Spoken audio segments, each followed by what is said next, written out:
사실 여부는 확인하지 않았다. 하지만 만일 보도가 사실이라면 한국과 일본의 관계에 결정적인 영향을 줄 수 있다. 국제의례상 허용되지 않는 일이다. 최근 일본 정부가 다음 달 한국의 한 민간 식물원에서 제막식을 앞둔 소녀상을 보고 발끈해 이렇게 말했습니다.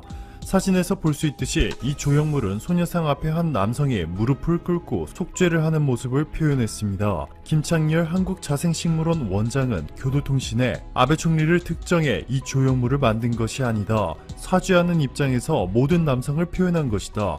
사죄하는 남성이 소녀의 아버지일 가능성도 있다. 라고 전했습니다.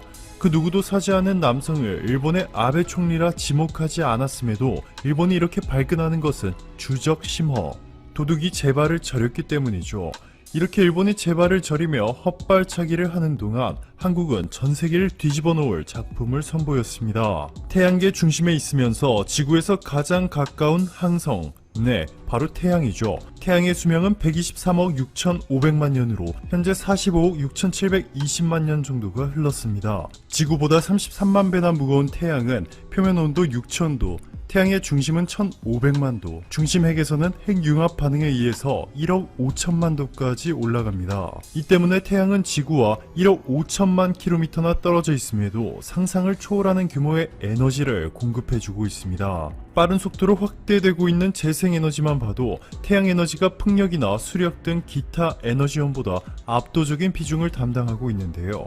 여기서 만약 누군가가 태양의 중심핵에서 벌어지는 핵융합 반응을 만들고 제어할 수 있다면, 이를 통해 1억 도가 넘는 온도를 만들어낼 수 있다면 전 세계 에너지 대혁명이 일어나겠죠. 자, 그런데 놀랍게도 에너지 대혁명이 한국의 주도 아래 성공했다는 기적 같은 소식이 전해졌습니다. 한국의 주도 아래 미국, 유럽연합, 중국, 러시아, 인도, 일본 이렇게 7개국이 참여한 국제 핵융합 실험로 이터라 불리는 글로벌 인공태양 프로젝트가 최근 엄청난 성과를 보여주고 있습니다. 미국도 아닌 중국도 아닌 유럽도 아닌 바로 한국이 이터를 주도하고 있는 것은 압도적인 기술력 때문인데요. 올해 한국의 인공태양 K-스타가 1억도 초고온 플라즈마를 무려 8초간 유지하는 데 성공하면서 세계 핵융합 연구의 새 역사를 쓰는 데 성공했습니다.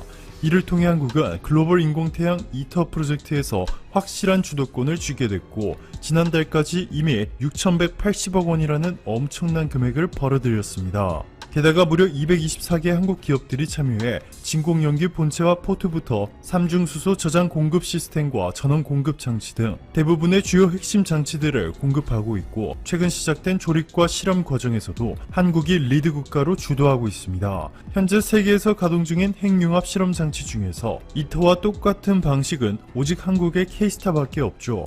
결국 한국의 경험과 실험 데이터를 그대로 이터에 적용하기로 했고, 이터 국제기구 건설 총괄 직책인 기술사무차장과 건설 부문장 모두 한국 과학자가 맡게 되었습니다. 이 역사적인 순간은 전 세계의 유튜브로 생중계됐고, 마크롱 프랑스 대통령의 환영사와 더불어 미국, 중국, 인도, 러시아 등의 정상급 인사의 영상 서면 축하 메시지로까지 이어졌습니다. 세계 최고의 과학저널 사이언스지는 세계에서 가장 큰 규모의 핵융합 프로젝트인 이터 프로젝트는 250억 달러 규모로 오늘 중요한 이정표를 통과했다.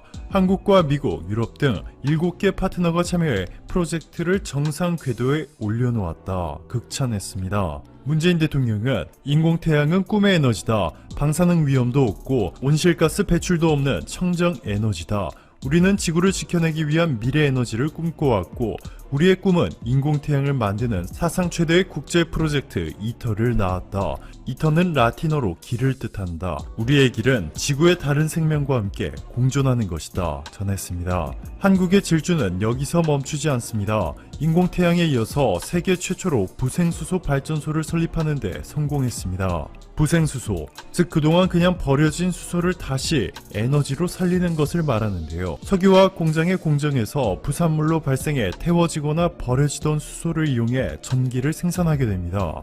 연간 40메가와트시의 전력, 즉 16만 가구가 사용할 수 있는 전력을 만드는 동시에 초미세먼지까지 정화해주기 때문에 전 세계가 뜨거운 관심을 보이고 있습니다. 블룸버그는 한국은 재생에너지와 친환경 인프라를 강화하기 위해 52조 7천억 원의 계획을 발표했다 라며 한국의 그린 뉴딜 정책을 대대적으로 보도했습니다. 정세균 총리는 세계 최초로 대한민국에서 부생수소 발전소가 세워진 바로 어제 이렇게 말했습니다. 대한민국은 전세계 수소 연료전지 보급량의 40%를 차지할 만큼 우수한 기술력을 보유하고 있다. 한국 정부는 수소경제 컨트롤 타워 격인 수소경제위원회를 조기 출범할 것이고 2040년까지 수출 산업으로 육성할 것이다. 일본차 불매운동이 주춤하고 있다는 보도가 나왔습니다. 지난 한 달 사이 일본차의 국내 판매량이 2,000대를 넘어섰다는 것입니다. 17일 한국 수입 자동차협회에 따르면 도요타, 렉서스, 혼다, 닛산, 인피니티 등 일본차 5개의 브랜드의 지난달 판매량은 2,357대로 전달 대비 19.2%가 증가했습니다.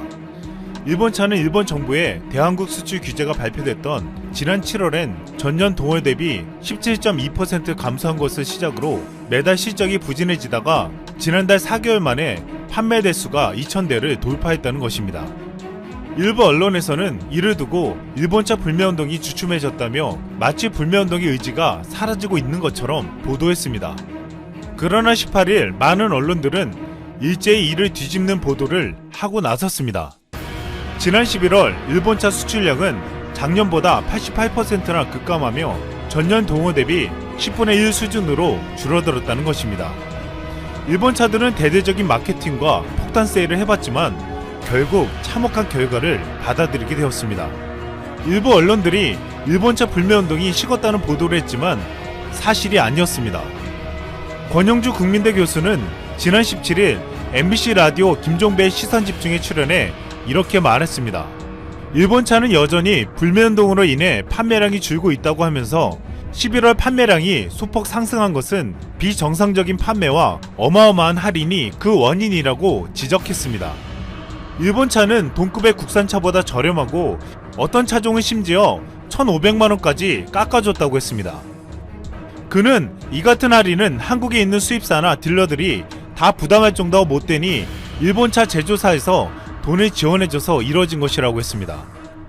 권영주 교수는 이 같은 비정상적인 판매가 오래 이어지기는 힘들 것이라고 전망했습니다. 그 이유는 이번에 할인한 차량은 올해 말까지 무조건 털어내야 할 재고였지만 내년에 새 제품이 들어오는데 그 제품을 쉽게 할인하기는 어렵다는 것입니다. 그동안 일본 차들은 불매 눈치 고객을 잡자며 번호판 세탁 꼼수를 부리기도 했습니다. 그 꼼수는 새 차의 세 자리가 아닌 두 자릿수 번호판을 달아 불매운동 이전에 산 것처럼 가장해 일본 차를 구매하는 것이었습니다. 이것은 불매운동 이전에 차를 구매한 것처럼 속여 주위의 눈총을 받지 않고 차를 사게 만들겠다는 것이었습니다. 국토부 관계자는 9월부터 8자리 번호체계로 바뀌었지만 예외 사항으로 전기차를 비롯한 기존 짧은 번호판은 두 자릿수 번호가 적용된다며 이를 교묘하게 이용해 긴 번호판을 달게 설계되어 있음에도 짧은 번호판으로 허위 발급받은 것이라고 말했습니다. 그는 국토교통부도 이건 문제가 있다고 판단해 자치단체가 과태료를 정당하게 부과해야 한다고 지시했다고 전했습니다. 한국은 일본차 불매운동뿐만 아니라 이젠 세계 시장에서 일본차를 위협하고 있습니다. 특히 오랫동안 동남아 중동의 맹주로 군림하고 있던 일본차를 밀어내고 있습니다.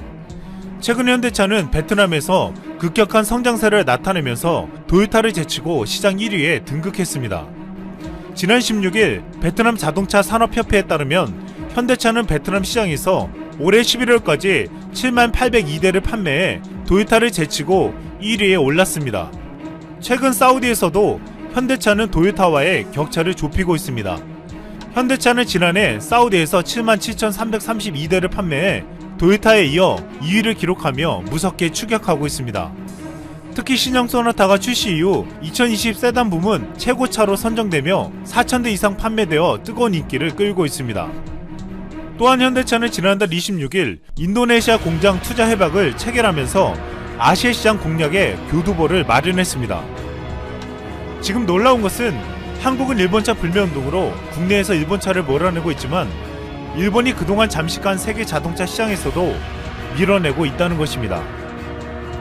일본 스가 관방장관은 한일 정상회담을 앞두고 한국이 나라와 나라 간의 약속을 지켜야 한다며 똑같은 말을 되풀이했습니다.